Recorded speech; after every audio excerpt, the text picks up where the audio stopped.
Hello, amazing parents and caretakers, and welcome to the Pumped Up Parenting Podcast. I'm your family empowerment coach, Celia Kibler. I'm a mom of a blended family of 5 kids. I'm a grandma of 9 kids, an author, a teacher, a speaker, and a consultant with over 40 years of training and real-life parenting experience.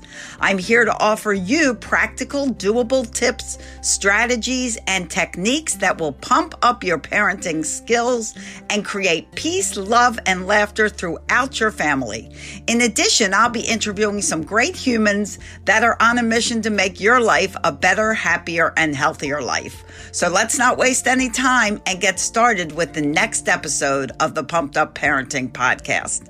Thanks for listening. Hi, everyone, and welcome to another episode of the Pumped Up Parenting Podcast. Always excited to have my guests on. You know, I get very excited about having guests on. But today we're talking about screens, overexposure, health, all of that, and how it's all interrelated. And so I bring to you Mike Vera. He's not just a board-certified health coach, but he's a visionary in the realm of health and wellness. And if we don't create a healthier environment for our children, wellness won't even be a part of the picture. Everybody will be sick in various ways, mentally, physically.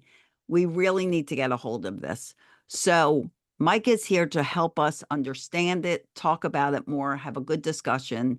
And I hope you guys will take notes, share this out, because this is imperative for everybody, not just parents, everyone that's involved in a child's life or in your own life. So please welcome Mike Vera.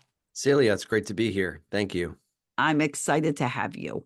So thank you for coming on and talking about this very important thing. Would you tell everybody a little bit more about you? Because I basically just said you're not a health coach and you're an expert and a visionary in this world of health and wellness. So tell us a little bit about you and how you became this visionary. Yeah, well, as you said, I'm not just a board-certified health coach, but that is a big part of what I do. Really, as a health coach, I help people implement healthy habit changes, changing up their lifestyle. And a lot of that comes with really understanding and talking about and researching different topics around health and screens and social media and how those things affect us is a big part of that. And I guess further, I have a podcast as well, Healthy and Awake podcast, where I do talk to mostly medical doctors on subjects that are very much like this, as well as some that are very different. And it's so important that we start being proactive about our health, that we start, instead of just being a world that, is like, what can we do once we're sick? How can we, much better to actually think, how can we live healthier lives? How can we just be healthier people? Because the way you are, if you're a parent, if you're a partner, whoever you are in your life, you are a role model to somebody, be it a child, be it another person, somebody who looks up to you. You could be a teacher, you could be a coach, you could be whoever, a doctor. It's nice to see other people achieving healthier lives and living intentionally healthy. Absolutely. And trying to prevent illness is a big part of that because unfortunately, the healthcare system that we're in today, the status quo, many people call it a sick care system, which means that we basically wait until you get sick and then we start paying attention to you. And, I guess I should put paying attention to you in quotes because honestly, it is the experience of many people. The doctor is looking at the computer half the time because they have to categorize whatever's going on with you in an ICD insurance code. And so things are quite messy. And, I'm trying to help wake people up. We want people to be healthy and awake, which means a lot of things, but preventative health is a big part of that, which means, you can be doing things differently than you are right now, even though many people say how busy they are and all that. And that's a lot of what I help people with. Right. And how busy you are you busy enough that you're going to risk being sick? Once you're sick, you can't do stuff. You can't do the things you want to do. You can't go to work. You can't do whatever. If you have a fever, if you're vomiting, if you horribly obtain a disease or a virus that alters the progress of your life, then time doesn't even matter. You need to take time. You need to live intentionally. And so all this addiction with screens, that also has a terrible impact to you mentally and physically. I mean, even if, let's just talk about sitting in front of a computer or sitting there with your phone with your head down, the impact to your spinal column, and that impacts everything else. So, what is your advice of going into screen usage and what we need to be addressing in that area? Well, I think there's a lot of layers to that, and I'm glad you pointed out mentally and physically. And even, yeah, the neck for sure, because text neck, that's what they call it. This is a phenomenon from being on your phone for extended periods of time, and it causes an actual deformity in the posture of your neck, which some people might end up needing surgery or some kind of physical therapy to correct. So that's one. You see me here, if you're watching, with these red glasses, and these are blue light blocking glasses. That's something we can dive into pretty deep if you'd like, but the gist of it is that the blue light that's emitted from screens, whether it's your phone, TV, computer, a lit up billboard, you name it, that is sending signals that have a physiological impact on the body. And I think the shortest way that I can say this is, even if you're looking at your phone at midnight, you're basically tricking your body into thinking it's daytime, because that's when we naturally see light, and that can cause a whole host of problems. But even beyond that, on the mental side of things, these phones are pretty addictive. And, I imagine most of us can look at the screen use time. There's an app on your phone. You can see how long you've actually been using your phone for. It's pretty crazy because it doesn't feel like hours and hours at a time when we're actually using it. But you look after the fact and you find, wow, I've been spending a lot of my very valuable time just flipping through on mostly mindless, valueless content. And, for a lot of people, that can definitely be a problem. So there's a lot of stuff to dive into there. Right. And talk about time. You look on those monitoring apps and you're like, I've been on my phone for 6 hours today. And imagine what you could do in you could like learn a new skills, move on to a new profession. There's so much you could do in 6 hours. You could like meal plan your whole week. There's so much that we lose track of and you don't get time back. And people in reference to children, there are all kinds of studies, no screens before 2 years old. And honestly, don't give a child a phone till they're 14. All of these new studies are coming out. But realistically, that's not what parents do. Parents are going to give a screen to a child. Parents are in the middle of something. They need to chill out. They sit down and they give their child their tablet or something. Like so many kids have tablets, have phones, have all these things. So realistically, you have to consider, if you're not going to go with the way that the study helps us understand that you're affecting your child's brain, be realistic in understanding that it should not be a free-for-all. Don't just let your children be on their tablets forever. I have parents ask me all the time, I can't get my child off their screen. I can't get them stop playing video games. Well, that's up to you. These are privileges. They're not rights. And they need to be controlled by a parent, because otherwise you're adding to the addiction. You're adding to the moodiness. And it's your child's moodiness. It's your moodiness. It's affecting all of these behaviors. Eating in front of screens, overeating because you're sitting in front of a TV, that it goes on and on. Yeah, I actually spoke with someone on my show named Dr. Martin Moore-Eid, and he laid the groundwork for what we know scientifically around circadian health. And for anyone who doesn't know, circadian health or circadian rhythm is basically this tendency in the body driven by, I won't get too technical on you now, but I'll just this one part.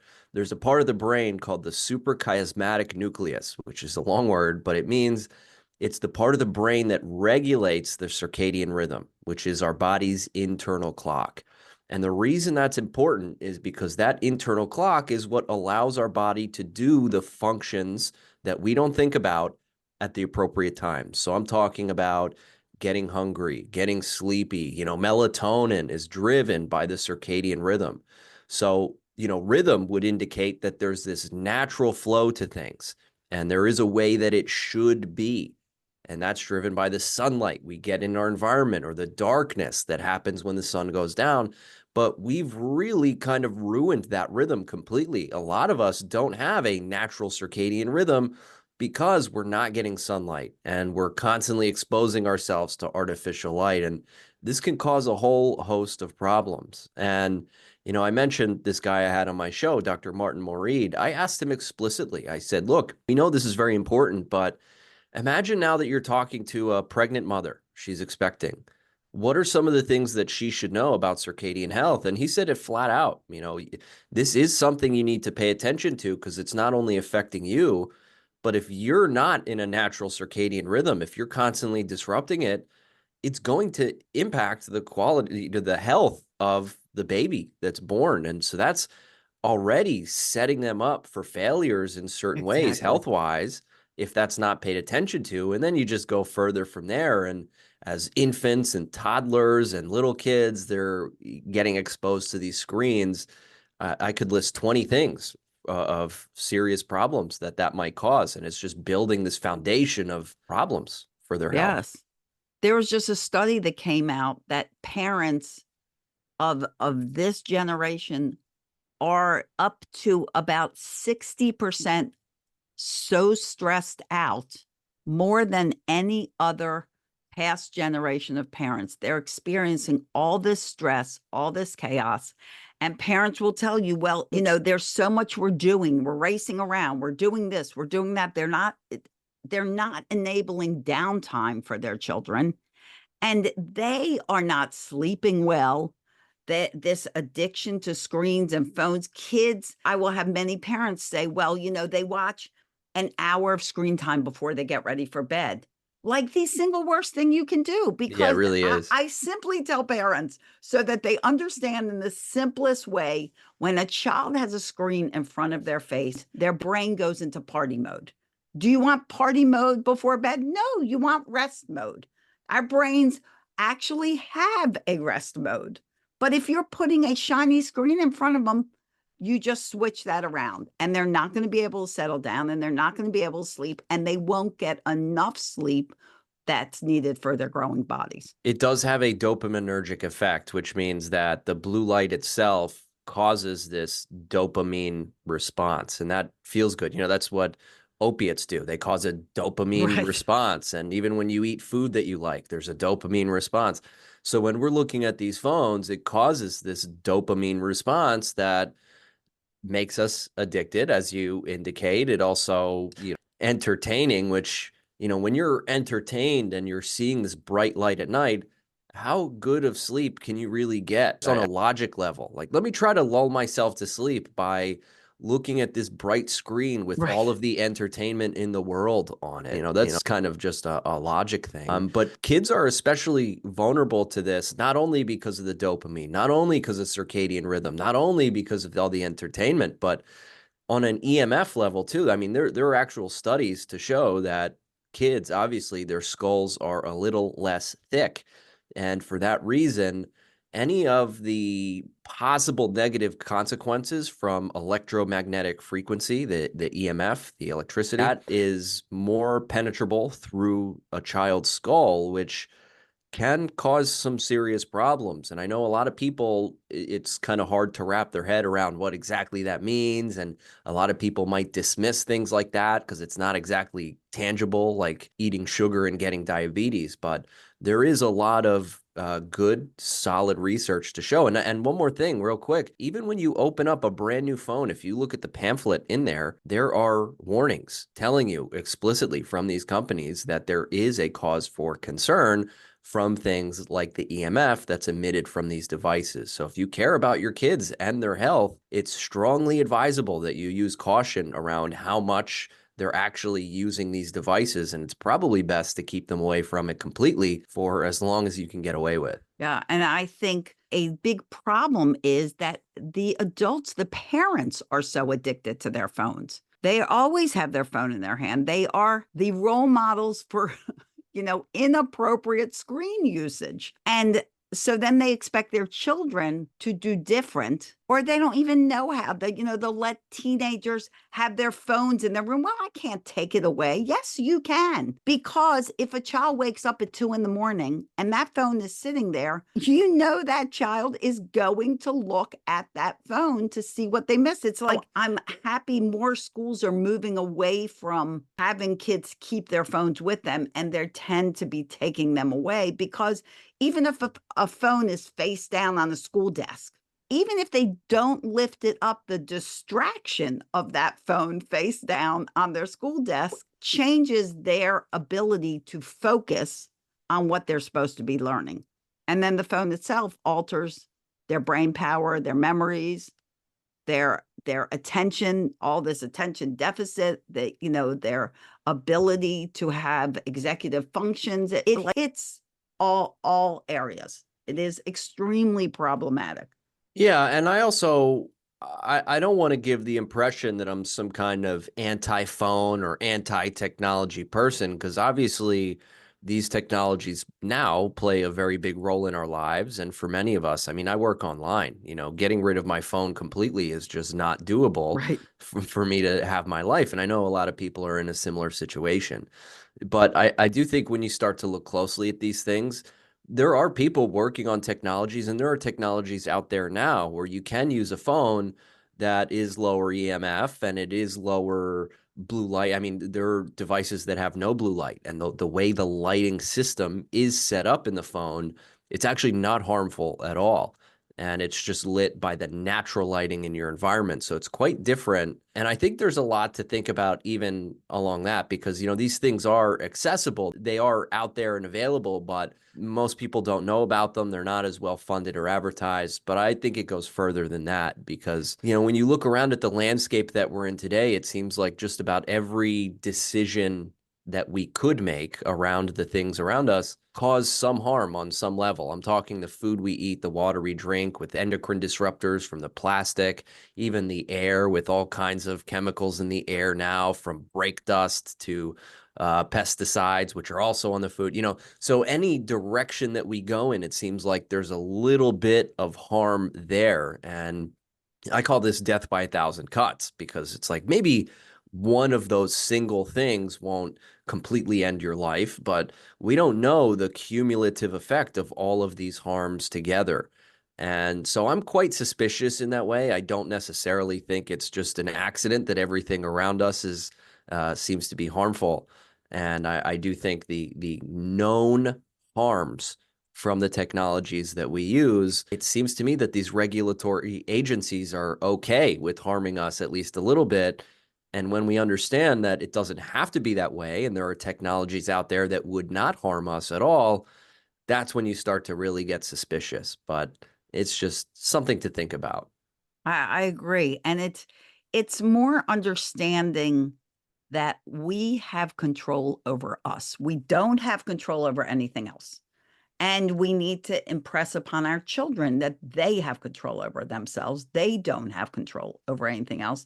They have control over the way they respond to things and react to things and take action on things and protect themselves from things. That's the thing again, is that as a parent, if you're looking at this from a parent point of view, you have control over the way you set up your home for success for your children. You have control over the way you behave and what you role model. And all these people can tell you things and direct things and be like, oh, you're being this way, or you're not being this way, or you're not being, generous enough, or whatever. But you have to go with your gut feeling and your heart and do your research. Learn more.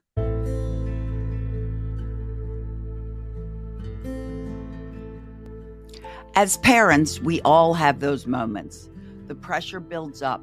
The noise gets too much, and before we know it, we're raising our voices higher than we ever intended. But what if there was a better way? Introducing 21 Days to Stop Yelling at Your Kids, a revolutionary program designed to help you communicate with your children without yelling. Imagine a home filled with understanding and respect, where your words have impact without the need to raise your voice. Created through my over 40 years of experience, this course offers you practical, easy to implement strategies that work in real life. You'll learn through interactive lessons, engaging exercises, and a supportive community. No judgments, just guidance. Because being a parent doesn't have to mean you're perfect. It's about growing, and it's about becoming intentional. In just 21 days, life will be calmer and more harmonious. What if you don't get the course? Where will you be in 21 days? Still feeling like a bad parent? I encourage you to join the millions of parents that I have helped who have found a new path to communication and connection. Visit quityelling.com to enroll in the 21 Days to Stop Yelling course today. And for our podcast listeners, use the code PODCAST for a 60% discount. Quityelling.com, because love speaks so much louder than yelling. Thank you for listening, and I look forward to seeing you on the other side.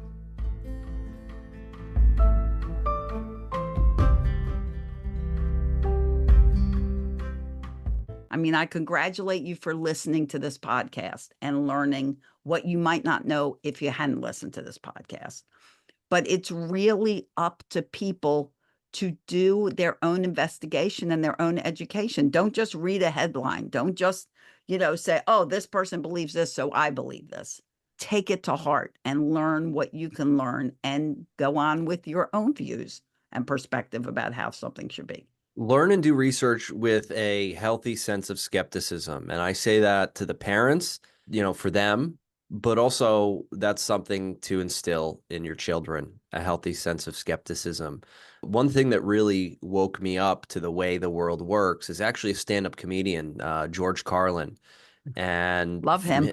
He's the best. He's wise, and, very wise. Oh, yeah. Was very wise. May he rest in peace. Yes. Now I'm the Napster generation, so I grew up being able to download anything I want at a moment's notice, and one of those pieces of media was George Carlin. And at 13 years old, that was the first time I heard somebody basically tell me, question what you read, have skepticism, challenge authority. And I'm not saying be a jerk and try to burn down the system like some kind of anti-authoritarian, but healthy sense of skepticism. So you want to read both sides of an argument and use your critical thinking skills to figure out what sounds best to you, because you're not going to stumble into the truth. The truth isn't going to be handed to you on a silver platter.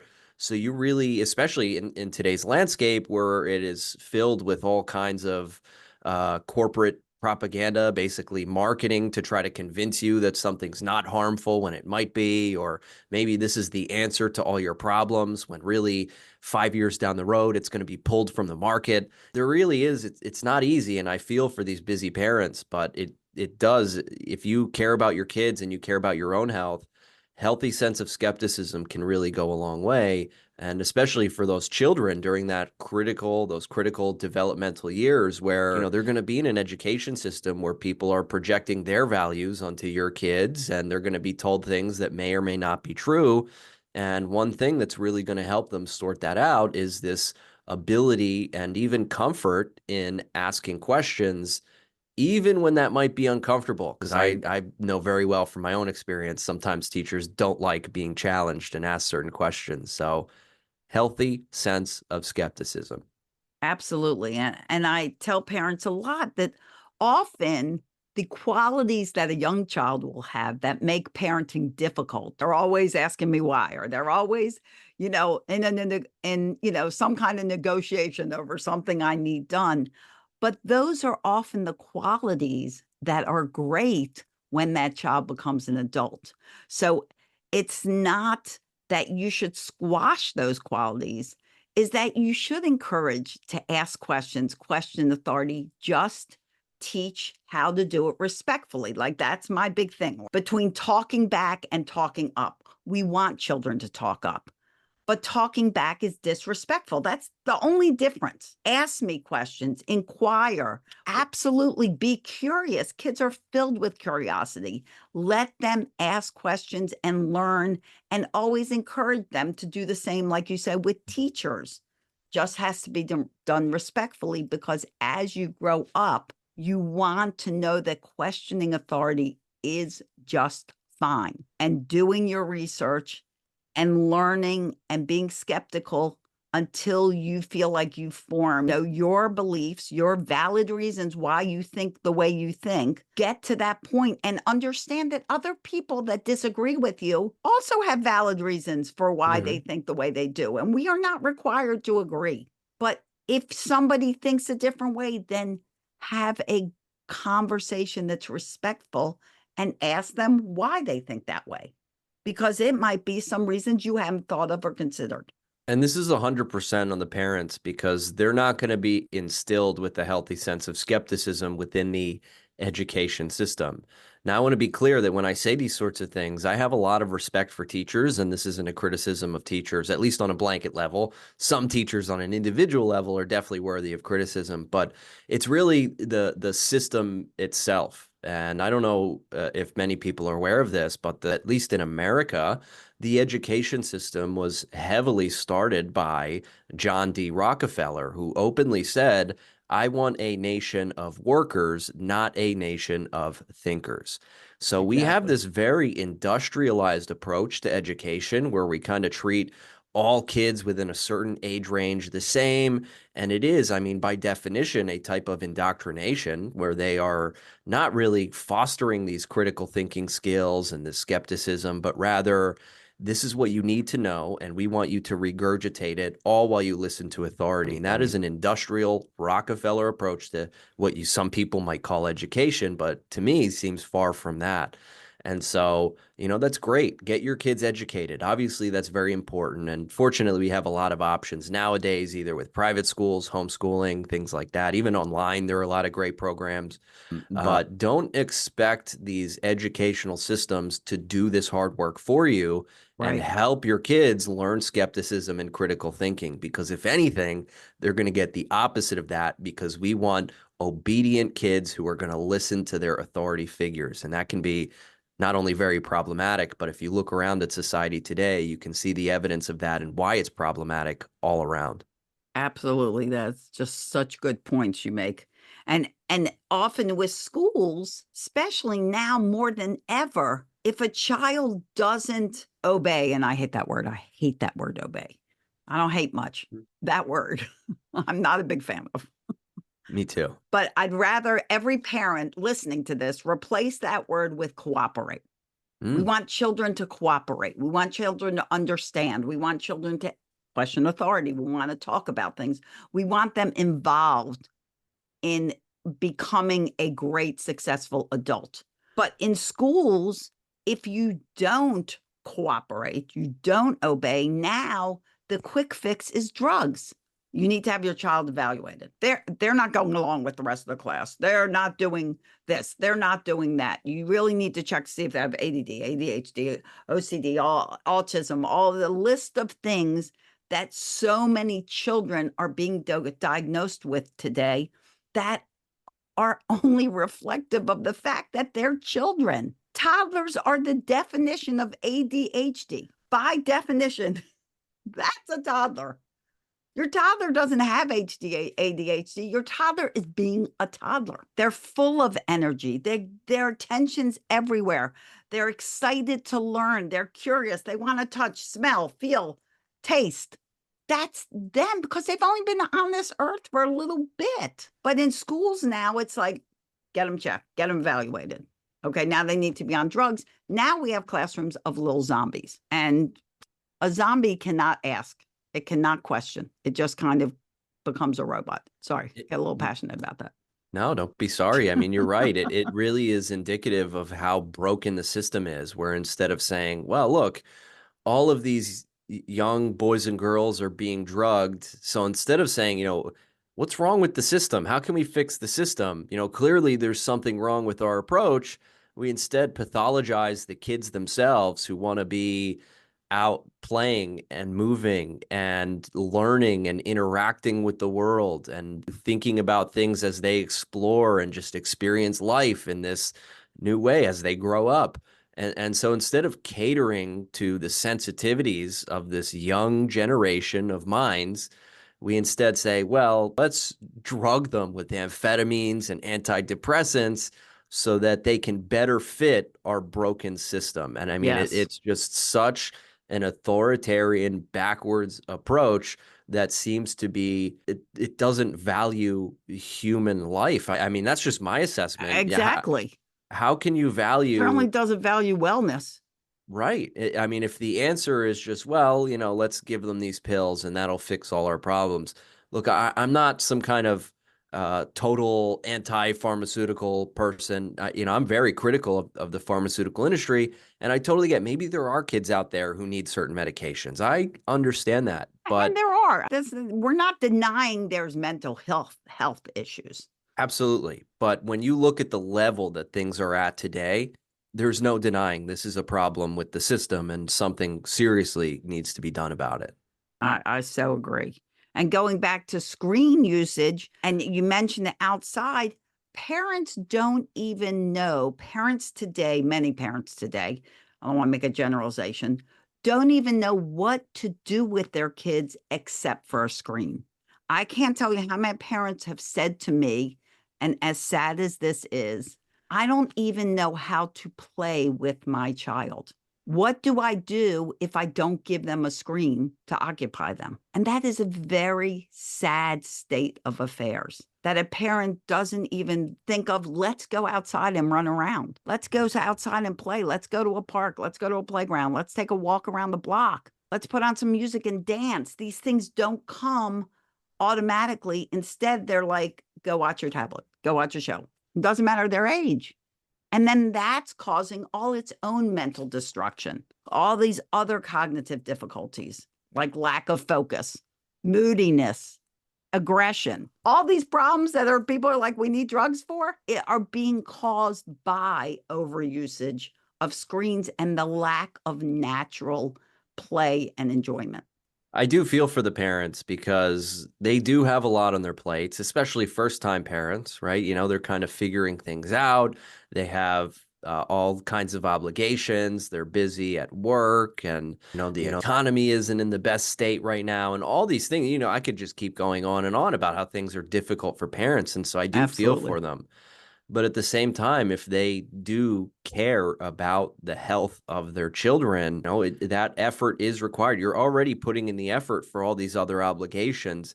How in the world can you deprioritize the health of your child and say, well, the easiest thing for me right now is to give them a screen, and that at least keeps them busy while it destroys the cells in their eyes and destroys their circadian rhythm and opens them up to a world of who knows what they're actually watching on YouTube. We've seen, I don't know if you remember Elsa Gate, where there was all these crazy videos on YouTube that were targeted to children. They look like Yes. normal, gentle kids videos until you scroll ahead a little bit and find out that it's actually violent propaganda messaging to, Yes. I guess, disturb the minds of the children.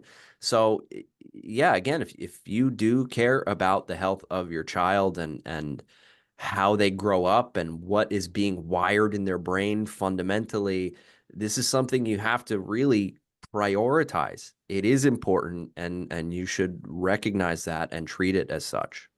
Absolutely. And I love that you use the word priority, because what is the priority here? How can you deprioritize your child and be like, well, you know what, I really got to get this stuff done. Or I'm not going to, find somebody that can help me, like me or you, that can help me find a better way and really find the truth in all of this, because I need to get a car.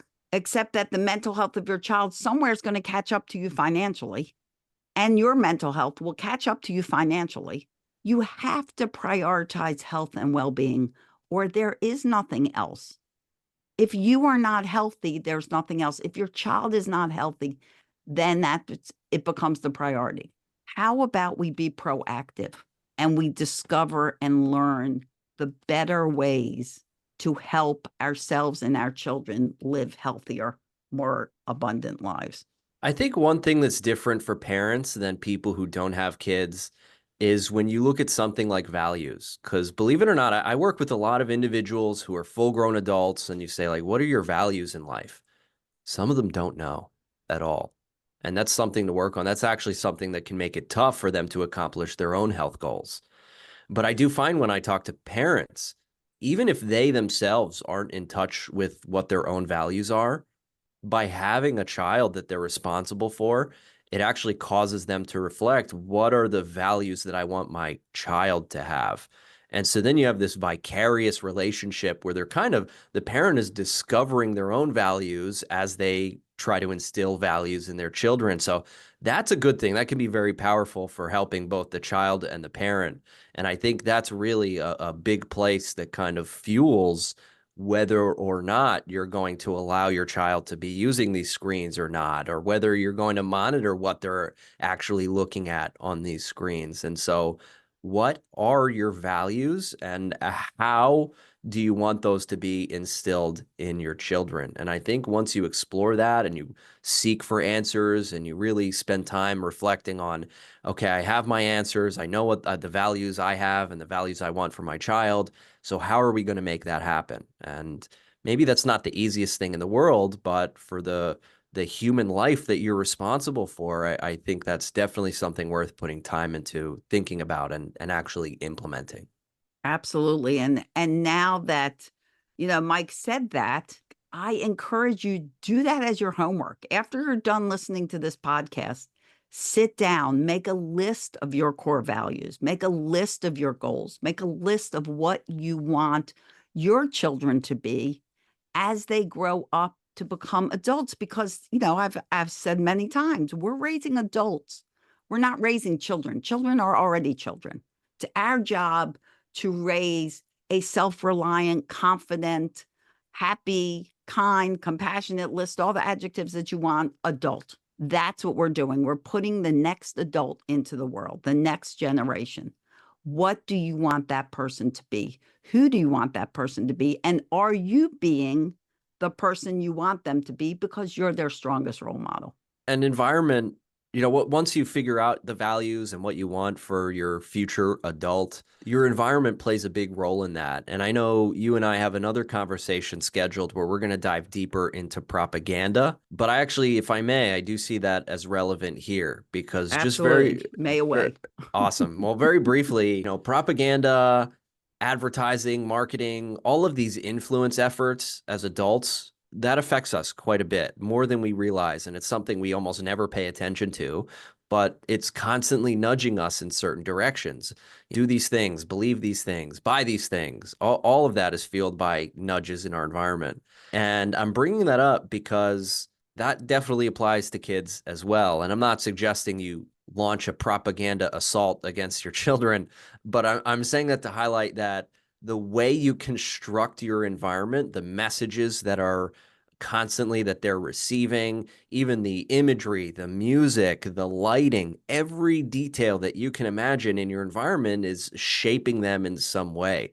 So once you've figured out what your values are and what you want for your child or your children, this might sound weird, but think like a propagandist, because a propagandist is very motivated to influence you to achieve a certain outcome that they want for you. Well, as a parent, you want a certain outcome for your kid. You want them to be happy and healthy and smart and strong and all these things. So how can you think one of those influence engineers, one of those propagandists, to create, ethically, of course, a very healthy environment that is perfectly ripe for a strong, developing child? I love that. I love that you said influencing engineer. I love that. Everybody you could put IE after your name and IE. Yeah. Influencing engineer. I love that. Well, there's just, so much to talk about. And like Mike said, we are going to do a second podcast together and really dive into the propaganda that is keeping us from being healthy and well and directing our lives without us realizing it. So stay tuned for that. That will be a second podcast. But right now, Mike, I want to thank you so much because we could keep on talking about this and going on forever. And unfortunately, we have to come to an end, but we're going to do another one. But do you have, first, please tell everybody how to reach you. And in addition, if you have like another piece of advice that you give our listeners before they head off on their day, we'd love to hear it. You can find me at MikeVera.com. That's Mike and then my last name, V as in Victor, ERA, MikeVera.com, where you'll find my health coaching business, Vontia Health Optimization, and your first session's just $1, so you can try it out. You'll also find there my Healthy and Awake podcast, where I talk to doctors who challenge the status quo in mainstream health. Now, in terms of one piece of advice, I say this all the time, stay healthy, stay awake. I want to emphasize stay awake because a lot of us, we're hardwired to operate on a type of autopilot. That is just the nature of the brain because it can only be so efficient. It can only do so much at a time. We are very much on autopilot. And these influence engineers, they actually exploit that. They are counting on you to be automatic. So if you can wake up and you start to ask these questions, you can have this skepticism, start to notice your environment and how it is affecting you and how it's nudging you to believe certain things or do certain things.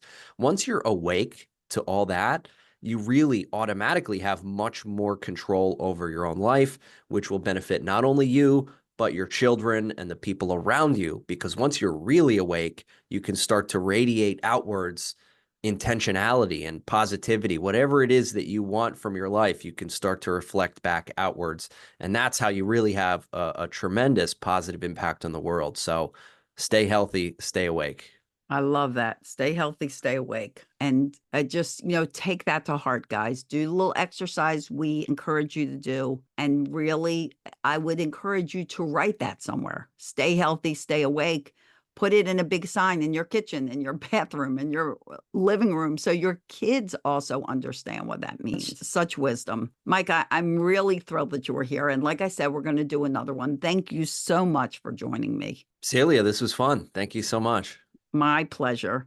And to all of you, if you found value in this, please share it with someone else. Please, let's get these thoughts out in the world and start everyone really thinking about how their day is going and not just going through the day like a robot and doing whatever you think is expected of you. Be intentional. Teach your kids to be intentional. We are very grateful for you being here. If you want to talk to Mike, go to MikeVera.com. Like I said, I didn't say this, but I'll say it. In the show notes, you will have those links to him and his podcast. Start listening. His podcast is great. Talking to all these doctors that think a little different and want to get a different message to you. It's what we need to know to really live our best lives. So thank you for being here. We appreciate your time out of your busy schedules. And as always, I wish you days filled with peace, love, tons of laughter. Really is the best medicine. You know how I feel about laughter. You need to find your funny and laugh more. And kids are funny. They're funny. So enjoy them more. And we'll see you here next time on the next episode of the Pumped Up Parenting Podcast. Bye-bye, everyone.